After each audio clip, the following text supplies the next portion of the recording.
नमस्कार दोस्तों, आप सभी का स्वागत है रिंक एजुकेशन में। और आज की इस वीडियो में डिस्कस करेंगे कंप्यूटर जीके कुछ important question Haryana police exam के लिए। काफ़ी इंपॉर्टेंट क्वेश्चन है और ये क्वेश्चन बार बार एचएससी एग्जाम्स में रिपीट हो रहे हैं। तो काफ़ी इंपॉर्टेंट वीडियो है, आप इस वीडियो को शुरू से लेकर अंत तक जरूर देखें। और अगर आपने अभी तक हमारे यूट्यूब चैनल को सब्सक्राइब नहीं किया तो कर लीजिए, ताकि आपको हमारी अगली वीडियो का नोटिफिकेशन समय समय पर मिलता रहे। तो चलिए शुरू करते हैं।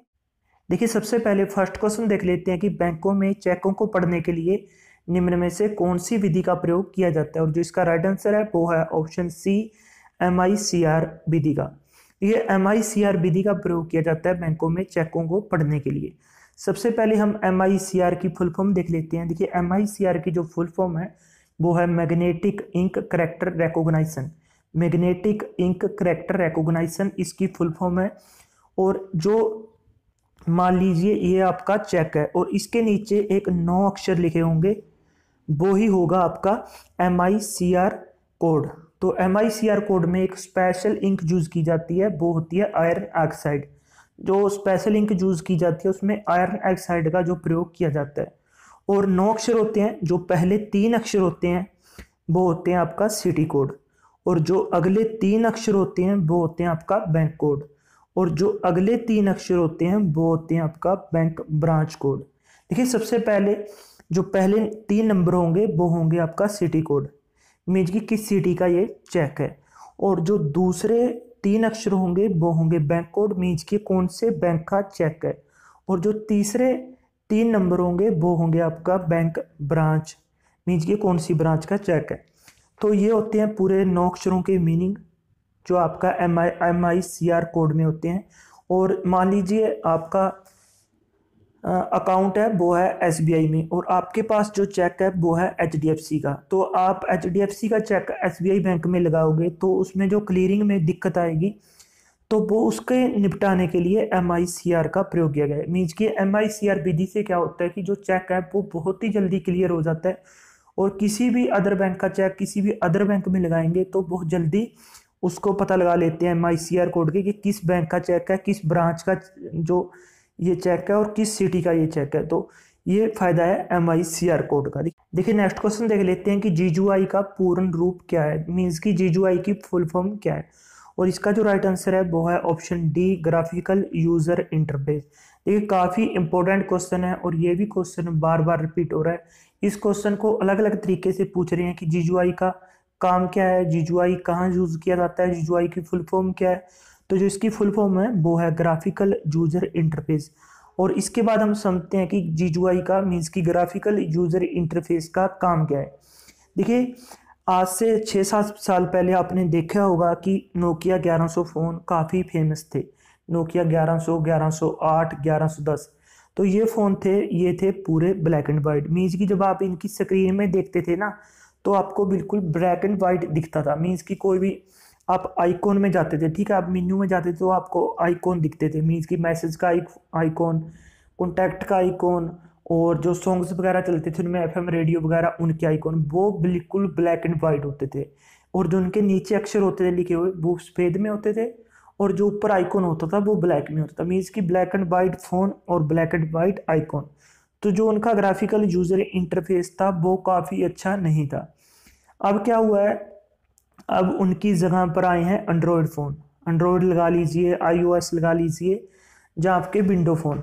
तो इन फ़ोनों का जो ग्राफिकल यूज़र इंटरफेस है वो काफ़ी अच्छा है। तो इनमें क्या होता है कि जब आप इन फ़ोन को ऑन करते हो, जब आपके सामने स्क्रीन आती है तो कितना अच्छा ग्राफिकल यूज़र इंटरफेस होता है आपके सामने। मीन्स कि आप इनको यूज़ करते हो तो आप देखते होगे कि इनके जो आइकॉन है कितने स्टाइलिश हैं, और जो इनके जो 1000 ऑफ कलर हैं इनकी स्क्रीन में। तो ये होता है ग्राफिकल यूज़र इंटरफेस। देखिए, नेक्स्ट क्वेश्चन करते हैं। परम एक सुपर कंप्यूटर है, ये किस देश के द्वारा निर्मित है। और जो इसका राइट आंसर है वो है ऑप्शन सी, भारत के द्वारा निर्मित है। देखिए, परम एक सुपर कंप्यूटर है, ये भारत के द्वारा निर्मित है। और जो सबसे पहला सुपर कंप्यूटर था भारत का वो था परम 8000। परम 8000 भारत का पहला सुपर कंप्यूटर था। और जो सबसे बड़ा योगदान था इस सुपर कंप्यूटर को बनाने के लिए, तो वो था विजय भाटकर का। विजय भाटकर ने सबसे बड़ा योगदान दिया इस कंप्यूटर के निर्माण के लिए। और इसकी जो एक और बड़ी खासियत है परम कंप्यूटर की, कि इसमें जो भी पार्ट यूज किए गए हैं, चाहे आपका छोटा पार्ट है चाहे कोई बड़ा पार्ट है, वो सारे के सारे पार्ट भारत में ही निर्मित हैं। तो परम कंप्यूटर की एक पूरी सिरजाई, जैसे कि परम सबसे पहला कंप्यूटर था वो था परम 8000, और जो दूसरा कंप्यूटर था वो था परम 8600, और जो तीसरा कंप्यूटर था वो था परम 9900। तो ऐसे चलता रहा। और जो सबसे लास्ट में जो इसकी सीरीज का जो सबसे लास्ट में जो लेटेस्ट जो वर्जन है वो है परम ईशान 2016। परम ईशान 2016 ये सबसे नया कंप्यूटर है, ये इसकी सबसे नया सुपर कंप्यूटर है ये भारत की तरफ से, परम ईशान 2016। देखिए नेक्स्ट क्वेश्चन करते हैं, कंप्यूटर की भौतिक बनावट को क्या कहा जाता है? और जो इसका राइट आंसर है वो है ऑप्शन सी, हार्डवेयर। हार्डवेयर कहा जाता है कंप्यूटर की भौतिक बनावट को। और जो सबसे बड़ा कन्फ्यूजन रहता है वो रहता है सॉफ्टवेयर और हार्डवेयर में। देखिए सॉफ्टवेयर और हार्डवेयर में जो अंतर है हम समझते हैं। जो हार्डवेयर होता है वो हम हार्डवेयर को छू सकते हैं, कंप्यूटर के जिस पार्ट को हम छू सकते हैं वो होता है हार्डवेयर, और जिस पार्ट को हम नहीं छू सकते वो होता है सॉफ्टवेयर। देखिए सॉफ्टवेयर होता है एक प्रोग्रामिंग होती है सॉफ्टवेयर, मीन्स कि हम सॉफ्टवेयर बना सकते हैं, PHP में बना सकते हैं, जावा में बना सकते हैं, सी में बना सकते हैं, C++ में बना सकते हैं, लैंग्वेज है और लैंग्वेज में हम इन सॉफ्टवेयर को बना सकते हैं। जैसे सी होगी ये लैंग्वेज है, C++ होगी ये लैंग्वेज है, जावा होगी ये लैंग्वेज है। और इनकी जो बरतों करके हम सॉफ्टवेयर को बना सकते हैं। और हार्डवेयर क्या होता है? हार्डवेयर को हम छू सकते हैं। तो भौतिक बनावट है जिससे कंप्यूटर बनता है, तो उनको हार्डवेयर कहा जाता है। तो नेक्स्ट देखिए नेक्स्ट क्वेश्चन करते हैं, डॉट मैट्रिक्स किस उपकरण की एक किस्म है? और जो इसका राइट आंसर है वो है ऑप्शन डी, प्रिंटर। तो प्रिंटर की किस्म है डॉट मैट्रिक्स। और कई प्रकार के प्रिंटर होते हैं, जैसे लेजर प्रिंट, ड्रम प्रिंटर, ऐसे ही एक प्रिंटर है डॉट मैट्रिक्स। देखिए डॉट मैट्रिक्स जो प्रिंटर है एक धीमी गति का इम्पैक्ट प्रिंटर है, और डॉट मैट्रिक्स प्रिंटर एक बार में एक कैरेक्टर प्रिंट करता है। और जो डॉट मैट्रिक्स प्रिंटर के ऊपर एक जो आपका हेड लगा होता है, और वो जिस टाइम आप लाइन पूरी करते हो वो दाएं से बाएं जाता है और फिर बाएं से दाएं आता है। और जो उसके हेड पर एक छोटे छोटे हथौड़े टाइप में जो एक लगे होते हैं, वो उन्हीं से जो करैक्टर हैं वो प्रिंट होते हैं। और इसके कुछ लाभ देख लेते हैं और इसके कुछ नुकसान देख लेते हैं। सबसे पहले हम इसके लाभ देखते हैं, इसके फ़ायदे क्या क्या है इस प्रिंटर के। देखिए जो डॉट मैट्रिक्स प्रिंटर है ये एक सस्ता है और इसको हम व्यापक रूप से इस्तेमाल कर सकते हैं। और जो इसके नुकसान हैं वो भी देख लेते हैं कि एक धीमी गति का प्रिंटर है, मीन्स कि अगर आप as compare to laser print देखेंगे, लेजर प्रिंटर है वो विद इन द सेकेंड आपको प्रिंट निकाल कर दे सकता है, परंतु जो ये आपका डॉट मैट्रिक्स प्रिंटर है इसमें आपको काफ़ी मीन्स कि 10 से 15 मिनट तक भी लग सकते हैं एक प्रिंट को करने में। तो इसके ये नुकसान भी हैं। और एक ये ख़राब गुणवत्ता, इसका सबसे बड़ा नुकसान है इसकी ख़राब गुणवत्ता, मीन्स कि इसकी जो क्वालिटी है as compare to laser printer के हम देखें तो बहुत ही ख़राब है। लेज़र प्रिंट बहुत अच्छी तरह से आपको क्वालिटी देता है, बहुत अच्छी क्वालिटी देता है, पर जो ये आपका डॉट मैट्रिक्स प्रिंटर है इसके जो करैक्टर्स होते हैं वो काफ़ी अच्छे आपको नहीं देते सफाई इसकी। देखिए नेक्स्ट क्वेश्चन करते हैं, मल्टी प्रोसेसिंग का प्रयोग किस पीढ़ी के कंप्यूटरों में किया गया? देखिए जो मल्टी प्रोसेसिंग का जो प्रयोग है वो तीसरी पीढ़ी के कंप्यूटरों में किया गया। और मल्टी प्रोसेसिंग क्या होता है कि एक ही मदरबोर्ड पे काफ़ी जो प्रोसेसर हैं वो लगे होते हैं जो अलग अलग कार्य करते हैं, इसको हम मल्टी प्रोसेसिंग बोलते हैं।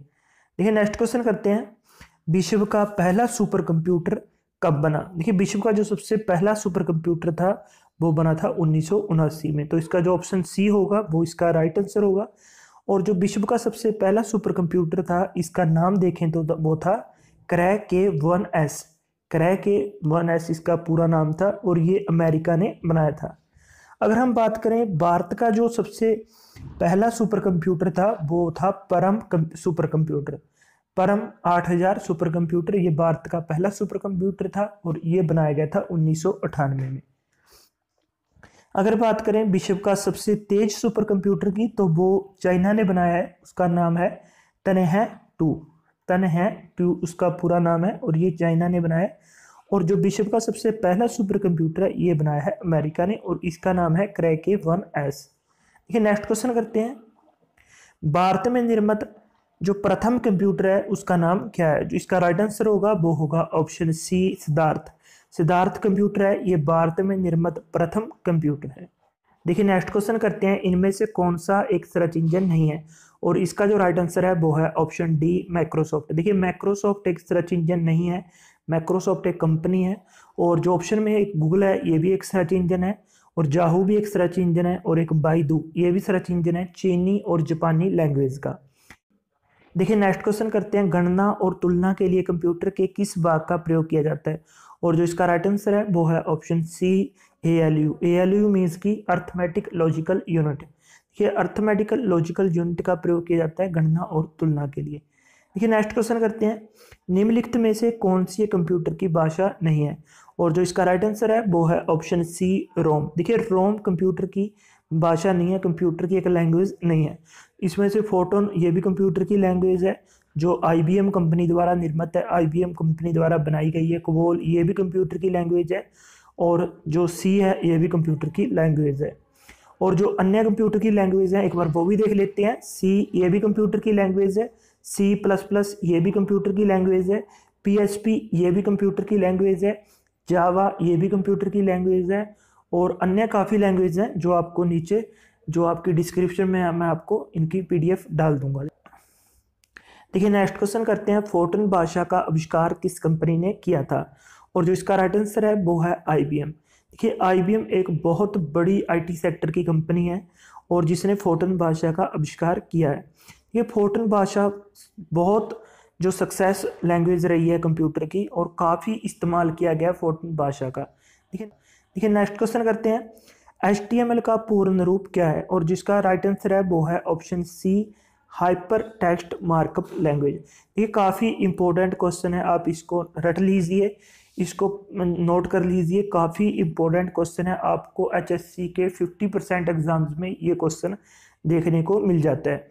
कई बार ये पूछ लेते हैं कि हाइपर टेक्स्ट मार्कअप लैंग्वेज का जो शॉर्ट रूप है वो क्या है? वो होगा HTML, और इसका जो फुल फॉर्म है वो है हाइपर टेक्स्ट मार्कअप लैंग्वेज। और ये भी कंप्यूटर की एक लैंग्वेज है, जैसे PHP, जावा और कोबोल वगैरह हैं, तो ये भी एक कंप्यूटर की लैंग्वेज है। देखिए नेक्स्ट क्वेश्चन करते हैं, निम्नलिखित में से एप्पल का कौन सा ऑपरेटिंग सिस्टम है? और इसका जो राइट आंसर है वो है ऑप्शन डी, मैक। देखिए जितनी भी एप्पल की डिवाइसेस हैं, चाहे वो iPad है चाहे आईफोन है, उनमें सब में मैक का उपयोग किया जाता है। जो ऑपरेटिंग सिस्टम है इनका मैक, उसी का उपयोग किया जाता है। जितनी भी एप्पल की डिवाइसेस हैं, चाहे वो लैपटॉप है, चाहे वो मोबाइल है, चाहे वो iPad है, तो सब में मैक का उपयोग किया जाता है। और जो विंडोज़ है ये माइक्रोसॉफ्ट का जो ऑपरेटिंग सिस्टम है, और एक एंड्रॉयड का जो ऑपरेटिंग सिस्टम है, और एक लाइनेक्स ये भी एक ऑपरेटिंग सिस्टम है। इनमें से जो एप्पल का पूछा गया स्पेसिफिक तो वो होगा मैक होती है, और इससे ही आपकी जो लैंग्वेज तैयार होती है। देखिए नेक्स्ट क्वेश्चन करते हैं, बाइनरी नंबर प्रणाली में कितने अंक होते हैं? और इसका जो राइट आंसर है ऑप्शन बी, 2। देखिए 2 अंक होते हैं बाइनरी नंबर प्रणाली में। देखिए नेक्स्ट क्वेश्चन करते हैं, MS पेंट में बनाई गई फाइल का एक्सटेंशन नेम क्या होता है? और जिसका राइट आंसर है वो है ऑप्शन सी, .png। .png होता है MS पेंट में बनाई गई फाइल का एक्सटेंशन नेम। अगर आप दूसरे फॉर्मेट में सिलेक्ट करते हो तो .jpeg भी हो सकता है, तो होगा दोनों का पिक्चर का जो एक्सटेंशन नेम। .png ही आमतौर पर एक्सटेंशन नेम होता है MS पेंट में बनाई गई फाइल का। देखिए जो एक्सटेंशन नेम का एक बहुत इम्पोर्टेंट टॉपिक है, और इससे हर बार क्वेश्चन रिपीट होते हैं एग्जाम में कि MS एक्सेल में बनाई गई फाइल का एक्सटेंशन नेम क्या होता है, जो एक डॉक्यूमेंट बनाते हैं MS वर्ड में उसका एक्सटेंशन नेम क्या होता है। तो ऐसे क्वेश्चन बार बार रिपीट होते हैं, इनको आपको रटना पड़ेगा, इनको आपको अच्छे से पढ़ना पड़ेगा। देखिए मैं आपको कुछ बता देता हूँ इनमें से। जो MS वर्ड में हम एक फाइल बनाते हैं उसका जो एक्सटेंशन नेम होता है वो .doc डॉक होता है। और जो हम PDF बनाते हैं, कोई भी PDF क्रिएटर ले लीजिए, चाहे वो आपका माइक्रोसॉफ्ट का PDF क्रिएटर है, जहाँ अन्य कंपनी के PDF क्रिएटर हैं, तो जो उसका एक्सटेंशन नेम होगा PDF फाइल का वो होगा .pdf, पोर्टेबल डॉक्यूमेंट फाइल। और अगर आप कोई भी सॉफ्टवेयर डाउनलोड करते हो या बनाते हो विंडोज़ का, तो उसका जो एक्सटेंशन नेम होगा वो होगा .exe। और आपने गाने डाउनलोड करते होगे, आप किसी भी वेबसाइट से आप गाना डाउनलोड करोगे, कोई भी सॉन्ग डाउनलोड करोगे, तो आपने ख्याल किया होगा कि उसके पीछे लिखा होता है .mp3। तो जो डॉट MP3 होता है वो उस गाने की फाइल का एक्सटेंशन नेम होता है। आप कोई भी मूवी वगैरह डाउनलोड करते होगे इंटरनेट से और उसके पीछे लिखा होता है .mp4, तो .mp4 होता है वो उस फाइल का, उस मूवी की फाइल का एक्सटेंशन नेम होता है। तो इससे हमें पता चलता है कि ये MP4 है, ये MP3 है, ये PDF है, ये डॉक है। अगर आपके सामने .pdf लिखा होगा, आगे कुछ भी नाम लिखा होगा ABC, तो आप जल्दी से पहचान सकते हो कि ये फाइल PDF है। तो ये है एक्सटेंशन नेम की पूरी प्रक्रिया। आप इसको सभी फाइलों के पढ़कर जरूर जाना एग्जाम से पहले, काफ़ी इंपॉर्टेंट टॉपिक है।